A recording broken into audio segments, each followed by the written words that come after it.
அனைவருக்கும் வணக்கம். இன்றைக்கி வந்து 6/6/2024 வியாழக்கிழமை அன்னைக்கு நிஃப்டி இண்டெக்ஸோட expiry and bank Nifty index ரெண்டுமே சிபிஆர் இண்டிகேட்டர் யூஸ் பண்ணி எப்படி ட்ரேட் பண்ணுது அப்படிங்கிறத பார்த்துடலாம். அதுக்கு முன்னாடி நேற்று வந்து பார்த்திங்கன்னா யூஎஸ் மார்க்கெட்டில் என்னாச்சு அப்படிங்கிறத பார்க்கலாம். நேற்று மிகப்பெரிய ஒரு ஷார்ட் கவரிங் ரேலிங்க யூஎஸ் மார்க்கெட்டில். உங்களுக்கு வந்து அந்த ஷார்ட் கவரிங் இதில் ரொம்ப அதிகமாக இருந்துச்சு அப்படின்னா நாஸ்டாக்ல ரொம்ப அதிகமாக இருந்துச்சு.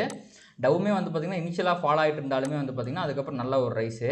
இங்கே பாருங்கள், ஒரு பெரிய ஃபாலு, அதுக்கப்புறம் இது வந்து ஒரு கன்சால்டேஷன் எடுத்துக்கலாம். இதுக்கப்புறம் திருப்பி அகைன் வந்து ஒரு பெரிய ரைஸ் வரதுக்கான வாய்ப்புகள் ரொம்ப அதிகமாக இருக்குது. நம்ம இந்த லைன்ஸ் எல்லாம் ஸோ இந்த லைன்ஸ் எல்லாம் நம்ம போட்டோம் அப்படின்னா அதுலேயே உங்களுக்கு தெரியும்னு நினைக்கிறேன். ஸோ ஃபர்தராக இந்த இடத்துக்குள்ள போகிறதுக்கான வாய்ப்புகள் ரொம்ப அதிகமாக இருக்குது. உங்களுக்கு S&P வந்து பார்த்திங்கன்னா 1% மேலே டவுன் ஆகிட்டு இருந்துச்சு. கிட்டத்தட்ட all time high close S&P 500.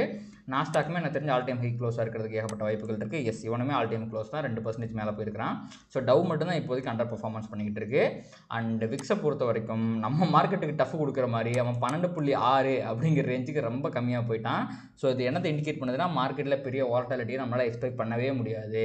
Market பயங்கர புல்லிஷாக தான் இருக்க போது, அது சைடு வேஸில் இருக்க போது, பெருசாக கீழே விழுறதுக்கு வாய்ப்பு இல்லை அப்படிங்கிறது இது இண்டிகேட் பண்ணுது. அண்ட் யூஎஸோட 10-year பாண்டியில் பொறுத்த வரைக்கும் அவனும் 4.2 அப்படிங்கிற ரேஞ்சுக்கு போயிட்டான். இது ரொம்பவே ஒரு பாசிட்டிவான விஷயம். என்றைக்குமே யூஎஸோட பாண்டில் முக்கியமாக 10-year பாண்டில் கீழே போகிறது உங்களுக்கு டெக்னாலஜி ஸ்டாக்ஸில் வந்து ஒரு மிகப்பெரிய ரேலியை கொண்டு வரும். அதுதான் நேற்று நடந்திருக்கு. அண்டு யூஎஸ்ஐயில் பொறுத்த வரைக்கும் இவனுமே வந்து பார்த்திங்கன்னா $74 இருக்கான். நேற்று இத்தனைக்கும் முந்தா நேரத்தில் $72 இருந்திருக்கான், இன்றைக்கி 74 இருந்திருக்கான். இதுவும் இந்தியாவுக்கு ஒரு பாசிட்டிவான விஷயம் தான். இதை விட முக்கியமான இந்தியாவுக்கு ஒரு பாசிட்டிவான விஷயம் என்ன அப்படின்னா, நரேந்திர மோடிக்கு சந்திரபாபு நாயுடு அண்ட் நிதிஷ்குமார் 2 பேருமே வந்து ஆதரவு கொடுத்துட்டாங்க. ஸோ அவர் வந்து 8ஆம் தேதி பதவியேற்றுக்க போகிறாரு, அதாவது சாட்டர்டே அன்னைக்கு பதவியேற்றுக்க போகிறாரு அப்படிங்கிற மாதிரி ஒரு நியூஸ் வந்து வந்துச்சு. பட் என்ன இருந்தாலும் நாடாளுமன்றத்தில் போயிட்டு அவர் வந்து பெரும்பான்மையை நிரூபிக்கணும். எனக்கு இப்போ வந்து பிஜேபிக்கு சிங்கிளாக கிடச்சது வந்து பார்த்திங்கன்னா அரௌண்ட் 240 சீட்ஸ் தான். ஸோ மீதி இருக்கிற அந்த 32 சீட்டு வந்து எனக்கு இருக்குது அப்படிங்கிறத அவர் நிரூபிக்கணும். அது வரைக்கும் ஒரு 5% ஏதாவது ப்ராப்ளம் வர்றதுக்கான வாய்ப்பு இருக்குது. அந்த மெயின் ப்ராப்ளம் என்ன அப்படிங்கிறத நான் சொல்கிறேன். நான் வந்து இப்போ வந்து ஸ்டாக் மார்க்கெட்டும் உங்களுக்கு வந்து இந்தியன் இந்த தேர்தலோட அவுட்கமும் வந்து பார்த்திங்கன்னா ரொம்ப இன்டர் ரிலேட்டட். அது வந்து மிகப்பெரிய அளவில் பாதிக்கும். ஆனால் நான் ரொம்ப க்ளோஸாக வந்து பார்த்திங்க அப்படின்னா இருக்கிற எல்லா மூவ்ஸையுமே வந்து பார்த்திங்கன்னா ரொம்ப க்ளோஸாக வாட்ச் பண்ணிட்டு வந்தேன். எனக்கு வந்து இதுக்கு முன்னாடி வந்து பார்த்திங்கன்னா பெருசாக அரசியல் அறிவு இருக்கா, எனக்கு பெருசாக இருக்கான்னு கேட்டால் அதெல்லாம் கிடையாது. பட் இந்த தடவை நான் க்ளோஸாக ஃபாலோ பண்ணதில் வந்து பார்த்திங்கன்னா கொஞ்சமாக டெவலப் ஆகிருக்கு. அதில் நான் பார்த்த ரொம்ப முக்கியமான விஷயம் என்ன அப்படின்னா, ஆர்எஸ்எஸ்க்கும் மோடிக்கும் ஏதோ ஒரு வாக்கிய தகராறு இருக்குங்க. அதை நான் வந்து ரொம்ப கண்கூடாக பார்க்குறேன். ஸோ முக்கியமாக இவர் இருக்கார் பார்த்திங்களா, இவர் வந்து ஆர்எஸ்எஸ் ரொம்ப முக்கியமான ஆள், சுப்பிரமணியன் சாமி. நம்ம ஊருக்கு தமிழ்நாட்டை சேர்ந்தவர் தான், ஆனால் தமிழ்நாட்டில் வளர்க்கப்படலை. இவர் வந்து பார்த்திங்கன்னா மோடிக்கு எதிராக ஃபஸ்ட்லேருந்தே பேசிக்கிட்டு இருந்தார். இப்போ கூட ஈவந்தோ பிஜேபி ஜெயிச்சிருந்தாலும் யாரும் பெருசாக வந்து செலிப்ரேட் பண்ணல ஆர்எஸ்எஸ்லேருந்து. இங்கே பாருங்கள், இவர் போட்ட ட்வீட்டெல்லாம் படித்து பார்த்தீங்க அப்படின்னா மோடி பதவி ஏற்கக்கூடாது அப்படிங்கிற மாதிரியே வந்து போட்டுக்கிட்டு இருக்காரு. எனக்கு இப்போதைக்கு இருக்கிற ஒரே ஒரு பயம் வந்து இவங்க தான், ஆர்எஸ்எஸ்காரங்க ஏதாவது உள்ள பூந்து குட்டையை குழப்பிட்டா என்ன பண்ணுறது. அதற்கான வாய்ப்புகள் ரொம்பவும் குறைவு தான். ஏன்னா மோஸ்ட்லி வந்து மோடி பிஎம் ஆகிறது வந்து சட்டன் ஆயிடுச்சு 99%. மீதி இருக்க 1% இன்கேஸ் நம்ம எப்பவுமே மார்க்கெட்டில் வந்து ஒஸ்ட் கேஸ் சினாரியா தான் பார்க்கணும். அந்த ஒஸ்ட் கேஸ் சினாரியா தான் மோடி வந்து பிஎம் ஆகாமல் போகிறது. இன்கேஸ் அப்படி ஆகாமல் போனாலுமே உங்களுக்கு வந்து பார்த்திங்கன்னா வேறு யாராவது ஃப்ரம் த பிஜேபி தான் வரப்போகிறாங்க. காங்கிரஸ்லேருந்து வரதுக்கான வாய்ப்புகள் மிகவும் குறைவு தான். அதனால் மார்க்கெட்டில் பெரிய ரியாக்ஷன் இருக்காது அப்படிங்கிறத நான் நம்புகிறேன். ஸோ பெரிய ஒரு டவுன் சைடை நம்ம எதிர்பார்க்க முடியாது. இருந்தாலும் ஒரு வாலட்டாலிட்டி அப்படிங்கிறது க்ரியேட் ஆகலாம். அதனால் யாரோ ஒருத்தர் 99% மோடி, மீதி இருக்க 1% வேறு யாராவது, மேபி சந்திரபாபு நாயுடாவோ நிதிஷாவோ கூட இருக்கலாம், சொல்ல முடியாது நம்ம. அப்படி யாராவது வர்ற வரைக்கும் நம்ம வந்து ஓவர் நைட் பொசிஷனை இப்போதைக்கு வந்து அவாய்ட் பண்ணிடுறது ரொம்பவே நல்லது. இன்கேஸ் ஏதாவது ஒரு ஹியூஜ் கேப் டவுன் ஆகிட்டு அதுக்கப்புறம் கூட அதை ரெக்கவர் ஆகிறதுக்குலாம் வாய்ப்பு இருக்குது, ஏதாவது ஒரு நியூஸால். ஸோ அதனால் வந்து இப்போதைக்கு இன்ட்ராடேயில் மட்டுமே நீங்கள் வந்து வாட் எவர் ஹேப்பன்ஸ் உங்களோட பொசிஷன்ஸ் வந்து எடுத்துக்கலாம். உங்களோட ஃபுல் கேபிட்டல் டிப்ளாய் பண்ணி கூட எடுத்துக்கலாம். நான் வந்து யாராவது ஒரு ஸ்ட்ராங்கான பிஎம் வர்றது வரைக்கும் நான் வெயிட் பண்ண தான் போகிறேன். நான் இந்த வருஷத்தை பொறுத்த வரைக்கும் நான் வந்து நல்ல ஒரு ப்ராஃபிட்டில் இருக்கேன். So I don't want to risk my money for small. ஏன்னா நான் எதிர்பார்க்குறது வந்து பார்த்திங்கன்னா அந்த 1% பர் வீக் அந்த ரேஞ்செலாம் எதிர்பார்க்க போகிறேன். அதனால் அது வந்து 1 வாரம் 2 வாரம் கிடைக்கலாம், எந்த பிரச்சனையும் கிடையாது. அதனால் வந்து பார்லிமெண்ட்டில் பெரும்பான்மையை நிரூபிக்கிற வரைக்கும் நான் வந்து பெருசாக மார்க்கெட்டில் ரிஸ்க் எடுக்க போகிறதில்ல. சப்போஸ் நீங்கள் எடுக்கிறீங்க அப்படின்னா அந்த ரிஸ்க் வந்து கம்மியான ரிஸ்க் தான், but still there is a risk. So உங்கள் வந்து அந்த ரிஸ்க்கை நீங்கள் உங்களுடைய ஸ்ட்ராட்டஜி படி அந்த ரிஸ்க்கை வந்து ரொம்ப லிமிட்டடாக ரொம்ப ஹெட்ஜ் பண்ணி எடுத்துக்கிட்டீங்க அப்படின்னா நல்லது. ஸோ ஒன்ஸ் வந்து அங்கே பிஎம்மாக வந்து யாராவது ஒருத்தங்க வந்து பதவி ஏற்றுக்கிட்டதுக்கப்புறம் நம்ம மார்க்கெட் ஸ்டாண்டு திரும்ப தான் போகுது. ஆல்ரெடி திரும்பிடுச்சு தான், பட் ஸ்டில் ஒரு சின்ன இக்கு இருக்குது. அந்த இக்கை நான் உங்கள்கிட்ட வந்து சொல்லிட்டேன். ஸோ அடுத்து வந்து பார்த்திங்க அப்படின்னா இந்தியா விக்ஸ் முக்கியமான ஒரு பேராமீட்டர். நேற்று வந்து பார்த்திங்கன்னா மார்க்கெட்டில் மிகப்பெரிய ரேலி அப்படிங்கிறது இருந்துச்சு. நிஃப்டி வந்து பார்த்திங்கன்னா ஒரு 3.5% பக்கமாக மேலே போச்சு. அதாவது half of the gain was உங்களுக்கு வந்து பார்த்திங்கன்னா ரெக்கவர் ஆயிடுச்சு. இங்கே பாருங்கள், நம்ம ஃபிபோனாச்சி ரீட்ரேஸ்மெண்ட் இதுக்கு மட்டும் போடுவோம், ஓகேங்களா. ஸோ இந்த மாதிரி போட்டோம் அப்படின்னா இவன் பாருங்கள் 0.5 மார்க்கெலாம் தாண்டி அவன் வந்து 0.3க்கே போயிட்டான். விச் மீன்ஸ் உங்களுக்கு வந்து பார்த்திங்கன்னா உங்களுக்கு ஒரு கிட்டத்தட்ட 0.7% பக்கமாக வந்து பார்த்திங்கன்னா அவன் வந்து ரெக்கவர் ஆகிட்டான். இது வந்து கிளியர் ட்ரெண்ட் ரிவர்சல் தான். இதுக்கப்புறம் மார்க்கெட் பெருசாக கீழே போகிறதுக்கான வாய்ப்புகள் எதுவுமே கிடையாது as per the technical terms. ஏன்னா இந்த இடத்துல பார்த்திங்கன்னா கரெக்டாக ரிசன்ஸில் இருக்கான். சின்னதாக இப்படி போயிட்டு அப்படி போகிறது கூட வாய்ப்பு இருக்குது. அண்ட் மோஸ்ட்லி மார்க்கெட் கன்சாலிட் ஆகிறதுக்கான வாய்ப்புகள் இருக்குது. நம்ம அதை பொறுத்து இருந்தால் பார்க்கணும். ஏன்னா இந்த ஒரு பிஎம் பதவி ஏற்றுக்க வரைக்கும் நியூஸ் பேஸ்டாக மார்க்கெட் மூவ் ஆகிறதுக்கு ஏகப்பட்ட வாய்ப்புகள் இருக்குது. நான் இப்போவே கேள்விப்படுறேன், எனக்கு வந்து ரயில்வே வேணும், உள்துறை அமைச்சரகம் வேணும் அப்படின்ட்டு சந்திரபாபு நாயுடும் நிதிஷ்குமாரும் வந்து டிமாண்ட் வைக்கிறதா கேள்விப்படுறேன். மோடி வந்து பார்த்திங்கன்னா இதுக்கு முன்னாடி ஒரு 3 வருஷம் 3 தடவை வந்து சிஎம்மாக இருந்திருக்காரு, 2 தடவை பிஎம்மாக இருந்திருக்காரு. எல்லாத்துலேயுமே ஃபுல் மெஜாரிட்டியோட தான் இருந்திருக்காரு. ஸோ வந்து எப்படி சொல்கிறது, ஒரு அரசனாக இருந்தவர். இப்போ வந்து ஃபார் எக்ஸாம்பிள் இப்போ நான் வந்து ஒரு ஆப்ஷன் செல்லராக இருக்குன்னு வைங்களேன், திடீர்னு நாளையிலேருந்து ஆப்ஷன் பையராக தான் மாறி ஆகணும். நீ வந்து கொஞ்சம் இந்த மாதிரி நீ சேம் ஸ்ட்ராட்டஜி வச்சுக்கலாம், பட் நீ வந்து பையிங் பண்ணி ஆகணும் அப்படின்னா எனக்கு சைக்காலஜி வந்து அஃபெக்ட் ஆயிரும். என்னடா நம்ம வாட் எவர் சப்போஸ் நமக்கு வந்து அகேன்ஸ்டாக மார்க்கெட் போனாலுமே நமக்கு செல்லிங்கில் ஒரு எட்ஜ் இருக்குமே, அந்த எட்ஜ் இங்கே இல்லாமல் இருக்கே அப்படிங்கிற மாதிரி கொஞ்சம் சைக்காலஜி லைட்டாக எப்படி சொல்கிறது அஃபெக்ட் ஆகும். அதே மாதிரி தான் திரு மோடிஜி அவர்களுக்குமே வந்து பார்த்திங்கன்னா இவ்வளோ நாள் வந்து நான் நினச்சது என்ன வேணால் பண்ண முடியும் அப்படிங்கிற ஒரு சுச்சுவேஷன் இருந்து கூட்டணி கட்சிகளை கொஞ்சம் வந்து நம்ம வந்து அனுசரித்து தான் போகணும், அவங்க சொல்கிறதையும் கேட்கணும், அந்த கேட்டு அதுக்கேற்ற மாதிரி நம்ம டிசிஷன் எடுக்கிறோம் அப்படிங்கிறது அவரோட சைக்காலஜி கண்டிப்பாக பாதிக்க தான் போகுது. அதனால் வந்து மார்க்கெட்டில் என்ன விளைவுகள் ஏற்படும் அப்படிங்கிறது தெரியல, நம்ம பொறுத்து வந்து பார்ப்போம்.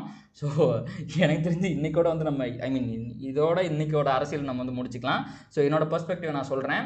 இதெல்லாம் இப்போ நான் சொல்கிற அந்த ஒஸ்ட் கேஸ் ஒன்று இருக்குது பார்த்தீங்களா, அது நடக்கிறதுக்கான வாய்ப்புகள் வந்து 1% தான் இருக்குது. 99.5% வந்து பார்த்திங்கன்னா கிடையாது. அதெல்லாம் நடக்கிறதுக்கு வாய்ப்பு இல்லை. மார்க்கெட் மேலே போகிறதுக்கு ஏகப்பட்ட வாய்ப்புகள் தான் இருக்குது. பட் ஸ்டில் அந்த சொல்லிட்டேன், நீங்கள் வந்து கொஞ்சம் சூதானமாக இருந்துக்குங்க. அண்ட் நேற்று வந்து நிஃப்டி வந்து பார்த்திங்கன்னா 3.5% மேலே போயிருக்கு. பேங்க் நிஃப்டி வந்து பார்த்திங்கன்னா 4.5% மேலே போயிருக்கு.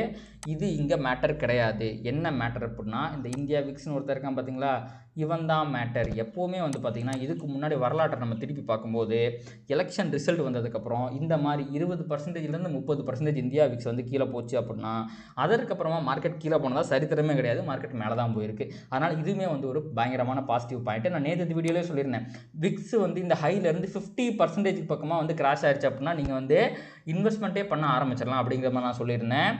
16 அப்படிங்கிறத அந்த 50% லெவல். நீங்கள் பாருங்கள், இங்கேருந்து 50% நீங்கள் போட்டிங்க அப்படின்னா அது வந்து ஒரு 16 ரேஞ்சுக்கு வரும், ஓகேங்களா. அப்போது அந்த 16 அப்படிங்கிறதுக்கு ரொம்ப க்ளோஸராக 18.8னே வந்துட்டான். விச் மீன்ஸ் மார்க்கெட்டில் மிகப்பெரிய பிரச்சனைகள் வர்றதுக்கான வாய்ப்புகள் மிகவும் குறைவு, அறவே குறைவுன்னு சொல்லலாம். ஸோ அதனால் வந்து பார்த்திங்கன்னா இதுவுமே ஒரு செமையான பாசிட்டிவ் சைன் தான் இப்போதைக்கு. அண்ட் இப்போதைக்கு வந்து அதுக்கப்புறம் வந்து பார்த்திங்கன்னா நம்ம வந்து ஏடிஆரை பற்றி பார்த்துடலாம்.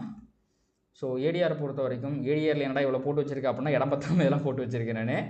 ஸோ இந்த ஃபஸ்ட்டு 4 ஸ்டாக் தான் வந்து நம்ம பார்க்கணும். ஸோ ஃபஸ்ட்டு பார்த்திங்கன்னா ஐசிஐசி பேங்க் வந்து ஒரு 3.5% அப்பு நேற்று, ஹெச்டிஎஃப்சி 4.5% அப்பு, இன்ஃபோசிஸ் வந்து 2.5%, விப்ரோ வந்து 3% அப்பு. இதே நீங்கள் அங்கே போய் பார்த்தீங்க அப்படின்னா இன்ஃபோசிஸ் வந்து 2% அப்பு, இங்கே 2 அங்கே 2 தான். அடுத்து ஐசிஐசி பேங்க் வந்து 3, இங்கே எவ்வளவு ஐசிஐசி 3, ஓகே சேமாக இருக்கான். ஹெச்டிஎஃப்சி பேங்க் வந்து இந்தியன் மார்க்கெட்டில் 4 தான், ஆனால் இங்கே வந்து கிட்டத்தட்ட 5.5% ஏறி இருக்கான். விப்ரோ வந்து 2.7%, இங்கே வந்து பார்த்திங்கன்னா ஒரு 3%. அப்போது ஹெச்டிஎஃப்சி பேங்க் மட்டும்தான் வந்து பார்த்திங்கன்னா அதிகமாக பெர்ஃபார்ம் பண்ணியிருக்கா. மற்ற எல்லாருமே வந்து பார்த்திங்கன்னா இன்லைன் வித் எக்ஸ்பெக்டேஷன் அது லைட்டாக கம்மியாக இருக்குது. ஸோ இதை வந்து நம்ம பாசிட்டிவிட்டின்னு எடுத்துக்கலாம், பெரிய நெகட்டிவிட்டி எதுவுமே கிடையாது. ஸோ தட் நம்ம ஏடிஆரில் ஒரு பாசிட்டிவாக தான் இருக்குங்கிறத எடுத்துக்கலாம். அடுத்து வந்து எஃப்ஐடிஏ டேட்டா பொறுத்த வரைக்கும் நேற்று அகைன் எஃப்ஐஏ வந்து பார்த்திங்கன்னா 5000 கோடிக்கு வந்து பார்த்திங்கன்னா செல் பண்ணியிருக்காங்க. டிஐஏ வந்து நேற்று செல் பண்ணியிருந்தாங்க 3000 கோடி, இன்றைக்கி 4500 கோடி வந்து பார்த்திங்கன்னா பை பண்ணிட்டாங்க. But still net institution figure வந்து நெகட்டிவாக இருக்குது. முக்கியமாக இவங்க வந்து மெகா நெட் செல்லராக இருக்காங்க. 5600 கோடிங்கிறது சின்ன அமௌண்ட் கிடையாது, பெரிய அமௌண்ட் தான். ஸோ இவங்களுமே வந்து பார்த்திங்க அப்படின்னா மெகா நெட் செல்லர்ஸாக இருக்காங்க. இது இப்போதைக்கு ஒரு நெகட்டிவான விஷயம் தான். இவங்க வந்து வழக்கமாக செல் பண்ணுறது தான், பட் ஸ்டில் இப்போ வந்து உங்களுக்கு வந்து மோடி பிஎம் அப்படின்னு வந்து உங்களுக்கு வந்து சந்திரபாபு நாயுடு நிதிஷும் வந்து சொன்னதுக்கப்புறமே இவங்க செல் பண்ணுறாங்க அப்படின்னா இவங்க வந்து இன்னும் வந்து முடிவு பண்ணல. மேபி இப்போ நான் சொல்கிற மாதிரி தான் பிஎம்ஐ யாராவது ஒருத்தவங்க வரட்டும், அதுக்கப்புறம் நம்ம பை பண்ணிக்கலாங்கிற ஒரு மைண்ட் செட்டில் கூட இந்த எஃப்ஐஏ இருக்கலாம். அதனால் இதுவுமே நம்ம வந்து முக்கியமாக பார்க்க வேண்டிய ஒரு விஷயமா இருக்குது. அடுத்து வேர்ல்டு மார்க்கெட் ஃபியூச்சர்ஸை பொறுத்த வரைக்கும் இப்போதைக்கு டவ் ஜோன்ஸ் ஃப்ளாட்டாக இருக்கான், எஸ்என்பி வந்து பார்த்திங்கன்னா இவனும் ஃப்ளாட்டாக இருக்கான், நாஸ்டாக் ஃப்ளாட்டாக இருக்கான், உங்களுக்கு யூரோப்பியன் மார்க்கெட்டும் ஃப்ளாட்டாக தான் இருக்குது, நிக்கி மட்டும் நெகட்டிவாக இருக்கான், தைவானும் லைட்டாக நெகட்டிவாக இருக்கான். ஸோ ஏஷியன் மார்க்கெட் மட்டும் நெகட்டிவாக இருக்குது, யூரோப்பியன் மார்க்கெட்லாம் ஃப்ளாட்டாக இருக்குது, பெரிய பாசிட்டிவிட்டி எதுவுமே இல்லை வேர்ல்டு மார்க்கெட்டை பொறுத்த வரைக்கும். இப்போ நம்ம வந்து கிஃப்ட் நிஃப்டியை பார்க்கலாம். ஸோ கிஃப்ட் நிஃப்டி வந்து பார்த்திங்கன்னா நான் அப்ளை பார்க்கும்போது 700 கிட்ட இருந்தான், இப்போ வந்து பார்த்திங்கன்னா 678 அப்படிங்கிற ரேஞ்சில் வந்து ட்ரேட் ஆகிட்டு இருக்கான். ஸோ நேற்று வந்து பார்த்திங்கன்னா நிஃப்டி ஃபியூச்சர் வந்து 642 அப்படிங்கிறதுல முடிஞ்சிருச்சு. இப்போ 678 அப்படின்னா கிட்டத்தட்ட ஒரு 20-30 பாயிண்ட் தான் வந்து அவன் கேப்பப்பாக ஓப்பன் ஆக போகிறான். ஓகே,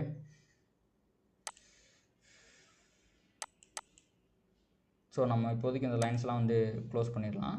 நம்ம வந்து இப்போது நேற்று பார்த்திங்க அப்படின்னா நிஃப்டியில் ஒரு டிசைனிங் சிபிஆர் ஃபார்ம் ஆயிருந்துச்சு மிகப்பெரிய ஃபால்க்கு அப்புறமா. இப்போ அவன் சிபிஆருக்கு மேலே க்ளோஸ் வச்சுருக்கான். ஸோ R1க்கு மேலே க்ளோஸ் வச்சா தான் ட்ரெண்ட் ரிவர்சல் அப்படிங்கிறது தெரியும். ஆனால் இப்போதைக்கு வந்து பார்த்திங்கன்னா உங்களுக்கு மார்க்கெட் வந்து பியரிஷாக கிடையாது, புல்லிஷாக இருக்குது அப்படிங்கிறதே தெரிஞ்சிருச்சு. இப்போ நம்ம வந்து டுமாரோ சிபிஆர் வந்து பார்க்கலாம்.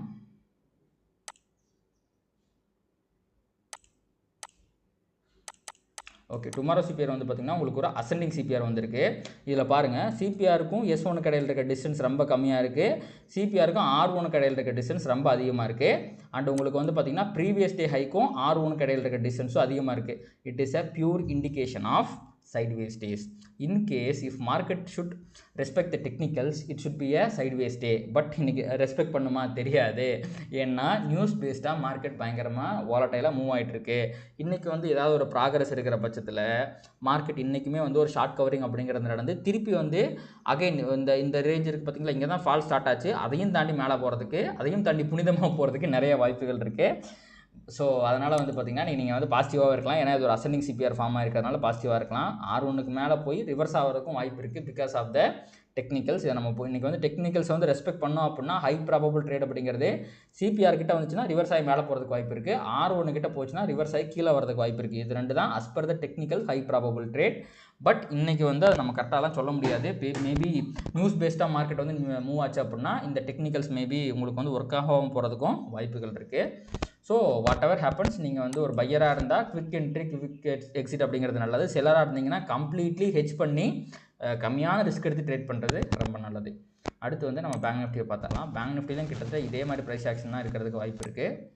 பட் நிஃப்டி அளவுக்கு பேங்க் நிஃப்டி பயங்கர புலிஷால உங்களுக்கு வந்து அசெண்டிங் சிபிஆர் வரல, கிட்டத்தட்ட பேரல் சிபிஆர் தான் வந்திருக்கு. பட் ஸ்டில் உங்களுக்கு அந்த பேரல் சிபிஆர்லையுமே நேற்று வந்து பார்த்திங்க அப்படின்னா இது வந்து தான் நேற்றுத்தோட சிபிஆர், அதில் மேலே தான் முடிச்சிருக்கிறாங்க. இன்றைக்கோட சிபிஆருமே வைடு சிபிஆராக தான் வந்திருக்கு. ஸோ நம்ம நிஃப்டியில் சொன்ன சேம் விஷயம் தான். ஸோ உங்களுக்கு வந்து இந்த இடத்துல சிபிஆர்லேருந்து ப்ரைஸ் ரிவர்ஸ் ஆகிறதுக்கு வாய்ப்பு இருக்குது. அது ஒரு ஹை ப்ராபபிள் ட்ரேட் பேங்க் நிஃப்டியில். அண்ட் R1லேருந்து ப்ரைஸ் R1 ஆர் PDHலேருந்து ப்ரைஸ் கீழே ரிவர்ஸ் ஆகிறதுக்கும் வாய்ப்பு இருக்குது. ஸோ இதான் வந்து பார்த்திங்கன்னா பேங்க் நிஃப்டியை பொறுத்த வரைக்கும் இருக்கிற high probable trading opportunity. So இப்போதைக்கு வந்து நம்ம அடுத்து வந்து பொசிஷனலாக இருக்கிறத பார்ப்போம். நம்ம மறைத்து வைத்திருந்த கோடுகளை வந்து அவிழ்த்து விடலாம்.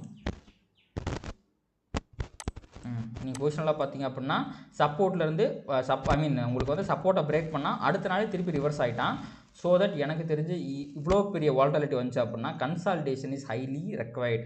கன்சால்டேஷன் ஆனால் தான் ஒரு சஸ்டைனபிள் மூவாக மேலே கொடுக்க முடியும். கன்சால்டேட் ஆகாமல் அவன் மேலே போனான்னா ப்ராஃபிட் புக்கிங்கில் கண்டிப்பாக திருப்பி கீழே வந்துட்டு அதுக்கப்புறம் தான் மேலே போக முடியும். ஸோ இந்த பேஸ்லேயே கன்சால்டேட் ஆகிட்டால் அது எல்லாத்துக்குமே நல்லதுங்க.